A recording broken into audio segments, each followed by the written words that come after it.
Bonjour à toutes et à tous, on se retrouve pour une nouvelle vidéo sur le syndrome du canal de Guyon. Le syndrome du canal de Guyon, on a plusieurs tests, on en a 3 en tout qui sont pour ce syndrome.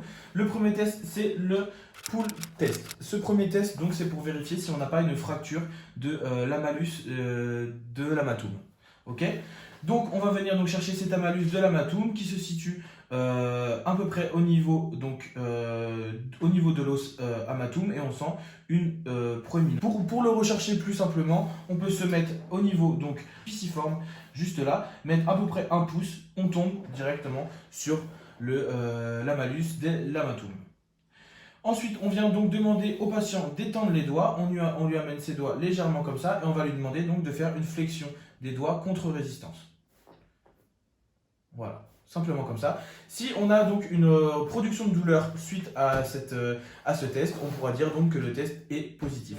Ce test s'appelle le test de Froment. Tout simplement, on va demander au patient de se mettre dans cette position avec le pouce levé, tout à fait, voilà.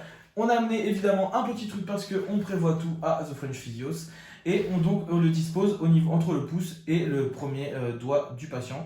On va venir donc tirer. Et il faut que le patient donc résiste et puisse donc donner une force suffisante pour maintenir l'objet. Si on a donc différentes réactions qui peuvent être négatives. La première, c'est que le fait que le patient n'arrive pas à retenir et n'a aucune force dans ce geste. La deuxième, c'est si on a si quand on tire, on a une flexion, vous voyez très bien, de la phalange distale du pouce. Voilà. C'est les deux signes donc qui prouvent que ce test est positif. Pour ce dernier test au sujet du syndrome du tunnel des Guyon, et ce dernier test, il se retrouve donc, c'est le signe de Tinel. Le signe de Tinel, le canal de Guyon, on sait très bien où il se trouve juste à côté du pisiforme. Le pisiforme, il se trouve donc sur cette partie-là, c'est l'os qu'on voit juste ici et qu'on peut sentir à la palpation. Donc on se met juste à côté de ce pisiforme, donc c'est-à-dire ici. Pour le signe de Tinel, on va venir donc faire des percussions à cet endroit-là.